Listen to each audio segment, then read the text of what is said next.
You are listening to the LD Expert Podcast, your place for answers and solutions for dyslexia and learning differences. This week, we are continuing our discussion with clinical psychologist Dr. Jolee Hibbard, communications expert Dr. Alexa Chilcutt, and educator and parent advocate Jolee Cole about how to advocate for your child with confidence.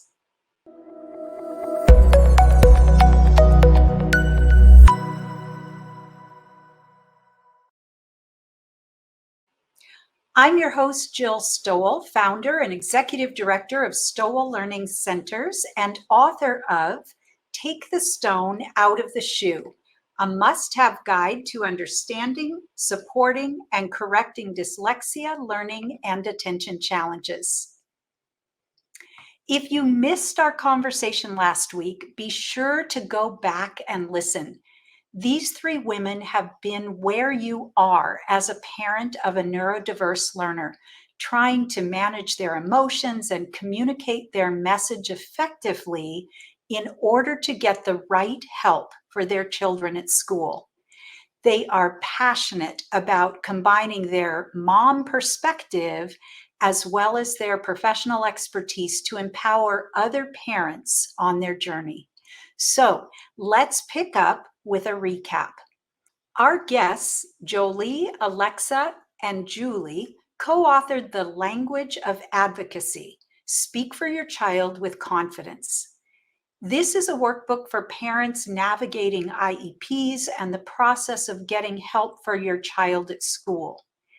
This is an incredible, approachable tool that meets you where you are emotionally and gives you clear strategies for effective communication so that you can be heard and your child can get the help they need. Make sure to get a hardcover copy on Amazon. In part one of this episode, Dr. Jolee Hibbard talked about the emotional aspect of being a parent of a child who struggles. She shared that our emotions as a parent are vicariously tied to our children and can inadvertently create barriers to communication. So awareness of our emotions and learning how to keep them in check is going to be an important factor in sharing our child's needs and working collaboratively with the school. Dr. Alexa Chilcutt picked up where Jolee left off with strategies for communicating effectively. Today, we will continue the conversation and tie it all together with Jolee Cole and her expertise as a parent, educator, advocate, and IEP consultant. Jolee has a great story to tell and empowers parents with all the tools she wished she'd known when she started down the IEP road with her son. So listen all the way through the episode till the end to hear how to prepare for your IEP meeting, what to do and not do, and how to approach the IEP team so that your child gets what they need each year. One of the things that is really intimidating about IEP meetings is the language. I remember as a brand new special education teacher, I was sitting in a meeting with all of the special education department, and I just felt like I was being buried under an avalanche of acronyms. I thought, oh my gosh, I'm never going to know what they're talking about. And it was so overwhelming and so intimidating. So, Jolee, your background is in education, and you have really sat on all sides of the IEP table as teacher, administrator, mom, advocate. How can parents be empowered in the IEP process so that they're actually setting up the environment to be collaborative instead of a power struggle or, intimidating? Great question. This third part of our workbook is actually, it walks you through from educating yourself. I've kind of tried to simplify it as best as I can into 5 different E's of advocacy. And the first one is educate. And that's the first one that you really want to dive into. And in the workbook has a list of acronyms. It's not all inclusive because there are different districts that do things a little bit differently. There is a hint, though, that I love to share with families. And if there's ever an acronym that you come across in a document or online, you simply Google special education with that acronym, and it will come up with the meaning that you're probably looking for. I think it's important for parents to know that it's the team's job to educate them on acronyms. And it's okay for the parent to say, hey, you know what? Can you remind me what that acronym is? Can you remind me how that applies? It's hard. It's hard as a parent because you want to come in feeling confident. And the minute you say, I'm not sure what that means, it kind of makes you sit down a little bit lower. But I think the team, and in my experience, teams are willing to explain. They assume that you know what it is unless you ask differently. So it's important to make sure that part of that education is, yes, learning and doing your own research, but also in the moment, pausing and saying, can you please explain? And that's a hard thing to do, but it's a very useful thing to do. And it's a very important thing to do. Just understanding the acronyms, also understanding what the qualifying conditions are to get an IEP, that can be extremely overwhelming. As a mom, you go in and you say, well, my child struggles with reading and we have an outside diagnosis of dyslexia, but you want to put them under autism. Well, I don't understand. It's understanding that a medical diagnosis doesn't guarantee school services. And challenges that children have to get in the way of them accessing their learning at school in order for the school to have to apply those interventions. And that's something that's very hard to understand. I struggled with it. My son Matthew qualifies for his IEP under autism and speech and language impairment. He doesn't have a medical diagnosis of autism. We went that route and that wasn't something they found. But because of his pragmatic language difficulties, that's the best fit for his IEP at that time. And that's a hard pill sometimes for parents to swallow. But when you understand that what they see on their paper, on their qualifying factor for their IEP, isn't a label that's going to define them for the rest of their life. It's simply paperwork that gets them what they need and doors that are open. And when parents move past that, they can understand a little bit better about, okay, well, you put them under autism or speech and language, or many times I hear, well, my child is anxious and we have school refusal. Yes, so there's anxiety. But they want to put him under OHI. What is that? That's other health impairment. That's kind of a catch-all, which is okay. So helping parents know to move past the qualifying factor in order for those doors to be open. That's something that is important for parents to learn, to educate themselves. And then knowing what to expect with the process. It is a long process. I tell clients all the time, get a pair of sneakers, lace them up, because it is a marathon. It is not a sprint. It takes time. There are timelines. There are things that we can't control. And we have to embrace that we can't control what the government has laid out. When parents understand that this system is a reactive system, it's not a proactive system. And that has been one of my biggest frustrations, because as moms, as caregivers, we know what our child needs. We know what they can benefit from. But if it's not presenting in an area at school that shows a challenge where the school has to react, the school is not legally required to implement those interventions. And that's a hard thing to know. But if you know how to work that system and speak their language, for instance, when parents say, my child is not in their least restrictive environment because their reason, my child is not receiving a free and appropriate public education, otherwise known as FAPE, because those are our phrases, that all of this is in that book to help you write a letter to express those concerns to school officials.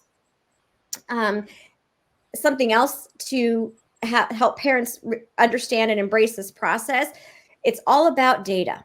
It's all about data. And that data shows the deficiencies, which then drives the goals. How we write goals is based on the deficiencies from the data. And then depending on what goals are come up with, that drives the services that are then recommended and implemented. Understanding that wheel is also very helpful. And when you educate yourself on, okay, what data can I show? What emotion can I take out? And what data can I show? Now, data can be creative. Data can be recording your child having a meltdown. It can be recording your child not doing his homework because of executive functioning issues. Those are all valid data points that school teams have to consider. And I always encourage parents to keep logs of behaviors, of things that are happening, because schools will come to you and say, well, he had a rough day. You can maybe look back with, well, he didn't have a great breakfast, or he didn't sleep well, or there's some sort of other emotional thing happening at home that can play into this. And all of those pieces are at home pieces is what you can bring to the team, bring to the table to help fit those things together when it's time to create a plan. It's important to note the federal government, there's 2 laws that guide schools to outline how to do services. And both of those laws, you know who they place number 1 on the team? Parents, not schools. The parents are the first people listed. And that tells me a lot. That tells me that those lawmakers said that parent is a very, very important person on that team. And it's important for parents to realize they are just as important of a member of that team as anyone else sitting around that table. I said a little bit about it before. Everyone comes to the table as an expert in their field, whether it be the speech pathologist, the OT, the PT. You're the expert at your child, and your opinion and your input is just as valid as anybody else's. So many times teams come to the table, and I use this analogy all the time. They come to the table and they say, here, eat this dinner. Here, take it. They haven't showed you the menu. They haven't shown you the ingredients of what's in those things that they're offering. And they just expect you to eat it without asking questions. And by asking curious questions in a strategic manner where you have an end goal in mind, you can say, okay, thank you so much for your time. I appreciate all of the work that has gone into this. Help me understand why you're offering group speech and not individual. Why is it that a push-in service into the classroom where you go into my child's class is more beneficial than taking them out? And again, goes back to that education piece of the continuum of services, which is a big buzz phrase, knowing what's on the menu, know everything that's on the menu. And then you ask that team, okay, please tell me, justify with data why you're offering what you're offering, because I want to be a part of what I think my child needs. And that circle of, I know from my perspective, you know for your perspective. Let's get it all out on the table and figure out if in fact that's really, really the best choice. I know I have so much. Oh my goodness. I am so, I'm so passionate. And it's so much. It's so incredibly helpful. Yeah. And I just, what you were just talking about, people do come in with their own idea about it, but really we do have to have the whole picture to make the best decision about how to meet that need. So I really appreciate you saying that. And of course, for the parent to be able to ask, not in a defensive way, but to really understand, sometimes there might be a really good reason why being a part of group speech is going to be more beneficial than individual speech. But we want to hear what that reason is so that we can, see it as a part of the whole picture. Absolutely. Most times teams have met prior to meeting with you as a parent in an IEP. So they've already had that conversation. And you're just asking to be made, a part of that conversation. There's most of the time you'll agree, but it's still important for you to have ownership so that you can then put that onto your child and say, guess what we're going to do for you? And this is the best thing because these people on your team have said that this is going to work well for you. And in the workbook, I get asked all the time, how do I know what's best for my child? How do I even know that? And the second part of my second E is envision. So you get to, in the workbook, walk through learning everything that's available to then envision what you think is best for your child and to gather that research and that data to then take to the table. This is what I feel is best. This is why I feel it's best. Let's have a conversation about it. Because really envisioning what is best for your child is kind of a roadmap. And then when the team comes together, we solidify that roadmap. And like I was mentioning before, knowing where you want to be at the end is going to help you get that roadmap to kind of build backwards, if you will. Right. Yes, there are immediate needs for, if it's speech, if it's for articulation. And yet yes, there are nuts and bolts. But at the end of the day, is your goal, do you have a nonverbal child who you would like to utilize 2 and 3 word utterances? Is that your end game? And knowing that your end game can change as a child gets older. Our end game initially wasn't that high school diploma because I wasn't convinced that was an option. Our end game initially was we need to speak in sentences and have conversational language. And we did that. We checked it off, which was amazing. I didn't know if that was going to happen. And I've always approached the team with, this is what I would like. I would like your feedback on if you think that's realistic. Because yes, I'm the mom, but I want to acknowledge your role on the team. You've spent time studying speech pathology. You understand Matthew's pragmatic issues. Do you think this is reasonable? Yes or no, why or why not? And help me understand. I use that phrase all the time. Help me understand, because I want to understand it. I want to acknowledge what you've done, but I also want to make sure you're aware of where we're coming from. Something that's really important, I get asked all the time, is, modifications and accommodations, and where there's a very murky line. And it's important for parents to understand that modifications change what the child is learning. So that is a change to the curriculum. It is a change to the amount. It is a change to, it could be a watered down version. And that doesn't highly impact a child until they get more on the high school track. Because if a child has modifications on their IEP, it impacts their ability to get a high school diploma. And the reason I mention that is because when you're having so many modifications early on to make things easier, what's happening sometimes is the gap is widening in what's being taught. So if a child is having modified curriculum, the grade level standards, they may pick and choose. So there's going to be educational gaps, which will then be harder to make up the older you get, which will then make that decision of a certificate versus a diploma. It kind of makes it for them, because not because they're not able to do it, but because they haven't been exposed to the curriculum. Yeah. So I always encourage parents, when they're looking at goals, also look at your grade level standards and see where is your child with those standards and where are the deficiencies. Because when a goal is on an IEP, there's accountability. And when there's accountability, there's action and things happen. If it's not a goal and it's just, oh, well, we covered that in the curriculum. That's fantastic. My child may not get it when you cover it in the curriculum. So I'd really appreciate, this is a deficiency. We have data that shows it's a deficiency. I'd like a goal. And I'm not going to write the goal for you. Could I? Yes. But I have learned, because I was not perfect. I'm still not perfect. But when I started out, I was the mom, both guns loaded, coming in with my goals in hand. And that really put the team off. And it really, I learned from that this is an area I would like you to address in a goal versus here's a goal, do it.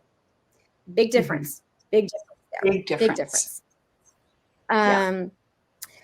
All different kinds of plans too. It can be very overwhelming. There are an IEP or a 504. What's the difference? It's a big difference. Accountability with an IEP is in place. With a 504, not so much, because 504s are only designed for accommodations to help children access their learning. IEPs address deficiencies by having goals and services. There are no goals and services on a 504. Is your child having health issues? Then maybe they need an individual health plan.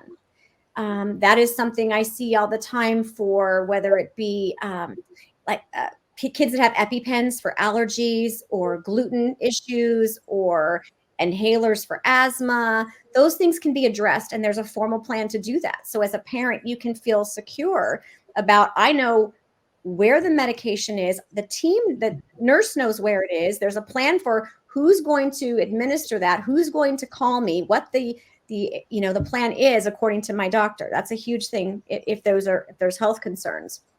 Behavior plans, those are all over the place, right? Especially kids you see with ADHD. Let's throw a behavior plan at them. Well, okay, let's put some plans in place, but how are those plans formulated? Parents should be asking those questions of, okay, where did you get this data? Did you do some observations? Were those observations at different times of the day, different days of the week? Are we looking, what is the reason behind the behavior? And a lot of times schools will do a functional behavior assessment, or an FBA, another acronym, which is important to do to gather data. But again, looking at, as a parent, I would like to see a proof of a process of what are you going to do to gather that data? What is it that you're looking for? Are you looking for school refusal? Are you looking for outbursts? What are the things that you're looking for? Because maybe as a parent, I can help provide what triggers are. My child, if he's taken away from a non-preferred activity to do, if he's taken away from a preferred activity to do a non-preferred activity, you're going to see a reaction sometimes. So let's look into that and look at the verbiage that we're using to make that transition. And maybe we need something in place. So again, as a parent, important to not just let the team go blind when they're assessing these behaviors, but actually equipping them with the information they need. If I, looking at that child, this is going to help you. I recommend there's a link to a one-sheet behavior student success plan that I recommend all of my clients fill out for their teachers at the beginning of the year. This is what acting out looks like. This is what can cause that. These are like the red, yellow, and green. If we get to red, this is what has to happen. Just to equip them. Let's set them up for success. Let's come out of the gate with getting them what they need in order to help our child, right? We don't want to hold back and wait for that phone call of he threw a chair or he hit a friend, or we want to be proactive. And the more parents can push up their sleeves and be proactive. I love that you're saying, let's set the teacher up for success, or the person working with my child up for success, because that's setting our child up for success too. Yeah, absolutely. We want to come in with, hey, I'm going to push my sleeves up as a member of this team and be helpful. I'm going to give you everything you possibly have to make him successful. I'm not going to give you a 2-inch binder because that's too overwhelming. And I did that with Matthew. I said, here's Team Matthew. Look, here's a binder. I was all proud of myself. And then I went, oh, wow, that was in kindergarten. And I went, that probably wasn't smart because they're not going to read it. Right? I was trying to be helpful, but I think I overwhelmed them. So put it all on one sheet. What are my challenges? What am I working on right now? What works for me? What doesn't work for me?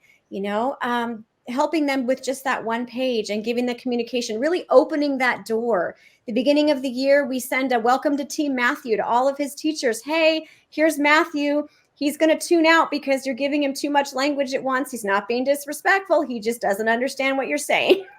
So here's what you can do. And I have never encountered a teacher in his 13 years of education that has not been thankful for that one page of, here's keys to get into Matthew's inner circle. Well, and I think that's also, sorry, Julie, I was going to say, and I think that's why, just me looking at your stuff as we put the workbook together, that is once again why it's a workbook, right? Is that you're giving the parents these tools for that one sheet. You're giving them to take it with them. So I just kind of want to point back to the utility of having all of this information, but also getting parents to kind of plug and play as they go through this and kind of how do they apply it. Yeah. Sorry. I'll go back. No, absolutely. And I know a lot of when I get on a roll, it sounds overwhelming, but that workbook really does take it piece by piece. And you don't have to work through the whole workbook in a day, right? It's a process. Remember, we're on a marathon, right? So you're on mile 2, and that's okay if you stay at mile 2 for a hot minute and process and fill things out and take time to really envision what it is that your child is needing. It's a process, right? There's timelines in the workbook where we understand that, yes, you can ask for an IEP. There's no such thing as an emergency IEP. I hear that all the time. The bottom line is when you ask for an IEP, they have 30 days to get it on the calendar and they're in compliance. 30 days. And that counts weekends. It just doesn't count like school holidays. But they will most likely take their time to do that. When they're assessing, they have 60 days after you've signed that assessment report to do those assessments and to get you that report. And I always recommend that you ask for that report ahead of time. Because like we talked about, when you walk into a meeting after your child's been assessed and they hand you a 45-page document of numbers and you just, A, it's hard to see it in black and white where your child is deficient, but B, you're not really processing a lot of what they're saying because you're focused on the numbers. And having a chance to really marinate on those numbers beforehand so that you can ask intelligent questions when you go into that meeting, not only does it provide a more efficient meeting, but it allows you to see that report through more of a objective lens and not such an emotional lens. So a tool that I always say, and they are entitled to you are entitled to that report ahead of time. Technically, you're entitled to it 5 days ahead of time. Most schools don't have it done in time, so they get around that. So I always ask for 48 hours. Knowing that if they come back and say, oh, we just can't do that, we'll just give it to you at the meeting. Then as a parent, you say, okay, I understand you're busy. I understand that my child is not the only one on your caseload. Let's just go ahead and push the meeting back until you're able to do that, because it's that important to me that I come to the table educated on my child's report. That will put a fire under their tush, because if they're pushing it up to that 60 days, if they go over that 60 days, they're no longer in compliance. And that's not your problem. That's the school's problem. So then all of a sudden you'll get pieces of the report that come in, which is fine. But again, just not the yes, you will because I'm entitled to it. It's, I understand you're busy. My child is not your only case. So let's just push the meeting back and until you're ready. I'm okay with that. I'll give you another week. Oh, we can't do that. Well, I'm sorry. You had 60 days to do that. So it's really important to me. And again, most schools will say, oh, okay, we're going to see what we can do. And reports will come in on a Sunday night or whatever. But it's, important for parents to be able to stand up and say, and know they're right. I know that I'm entitled to this, and it's important for me to have it. The next E would be empowering yourself with resources, because there are so many, but they can be overwhelming, right? There can be so many.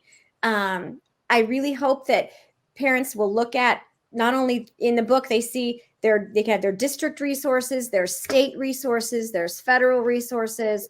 And in my experience, when parents type in, want to contact information, there are real people at the other end of that email that will answer you and put you in the right direction, which is amazing.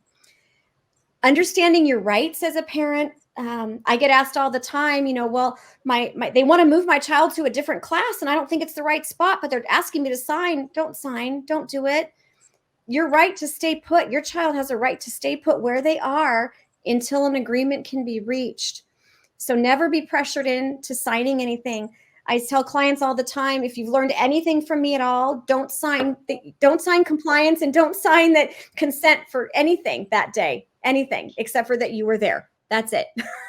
The only thing you can say is that you were there, and then you allow yourself that time to marinate on that information. Prior written notice is a gem of a resource where if they want to change something on your child's program, they have to provide you PWN, or prior written notice, which is a letter that has data on it that says the reason why they want to move. Most time they just want to say, I want to move them because, they'll be a better fit in there, or, they have more room in that group or that speech class. Well, no, my job is not to make yours more convenient. I want to look out for the best interest of my child. So I'm going to need prior written notice before you make that change. I think that might be most of what I wanted to share. There's so much, and you can dive into so much more under each of those things. But again, using that workbook at your own pace to really work through, to make it individual for your child. It is an individualized education program, which means shoving a child in a pre-existing box because that's what's funded or that's what they offer doesn't make it right. I always say, maybe you have to make a new box. Maybe it's time for a new box for a new group of kids. Maybe you need to have a box with just my child because that's what he needs. And that's their job. It's their job to do that, and your job to push your sleeves up to help them do that.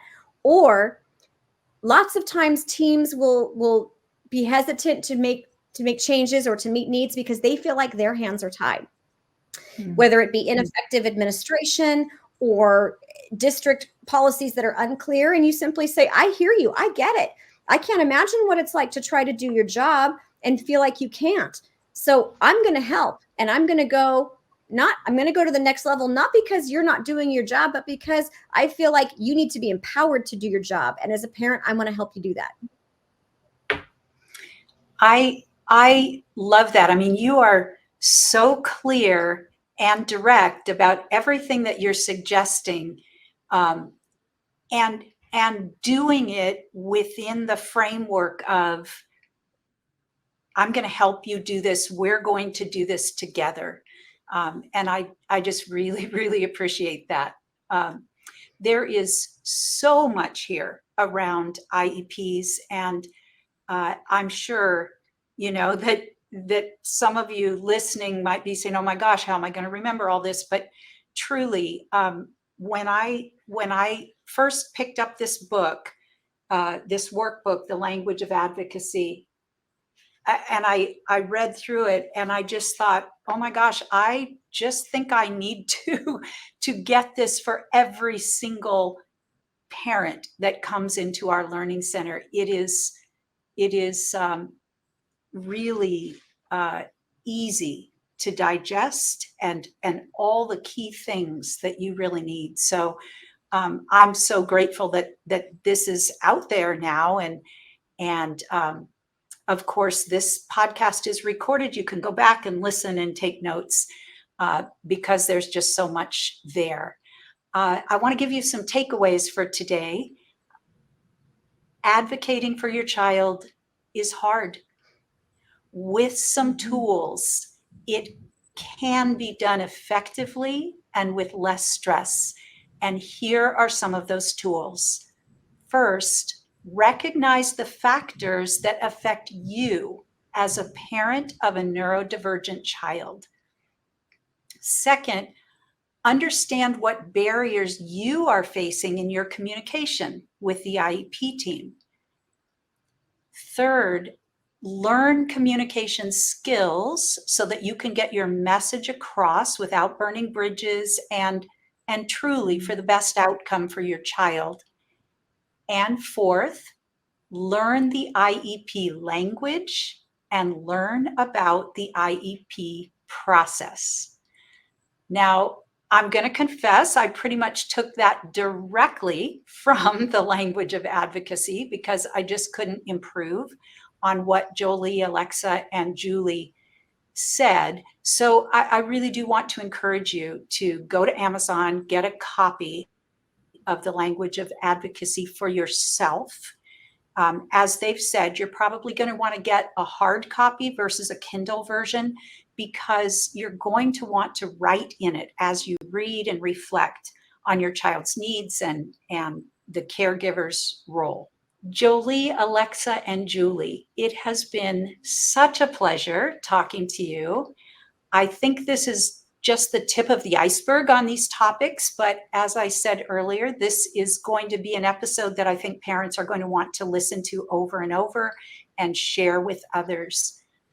I know your book, The Language of Advocacy, is a work of the heart, And I would love for each of you to just share a final thought for parents from your heart. Happy to do that. And again, thank you so much for this opportunity to share our message. I think the final thought that I want to share is taking care of yourself and your emotions helps you to be able to communicate effectively and take care of your kids. And the more that you can do that, the better off you're going to be. Yeah, and I think that is actually very good life advice, no matter what. I think walking away from today, I hope that parents understand to listen to their mama gut, their parental gut, and what you know in your heart. If you feel that your child's needs are not being met, to act on that and to do what needs to be done, to speak up and to understand that your voice is just as important as anyone else on that IEP team or any of those caregiving individuals. So listening to that voice inside and acting on it, and not just, oh, we'll give it more time, or no, I don't think so, or no, I don't want to make a fuss, or I don't want to ruffle feathers. It's not about ruffling feathers. It's about you are that voice for your child. And when they are, especially when they're super little, you're the one who's going to advocate best for them because you're the one who knows them the best. So always listen to that voice. Mm-hmm. Well, thank you. Thank you. This was amazing. I'm so grateful for all of you. At Stowell Learning Centers, we help children and adults eliminate struggles associated with dyslexia and learning differences. We want to make this journey easier for you. Connect with us on social media and on our website, stowellcenter.com, for information and free resources. If you found this episode valuable, please like, share, and subscribe. The struggles associated with dyslexia and other learning disabilities can be eliminated. Let's change that narrative together.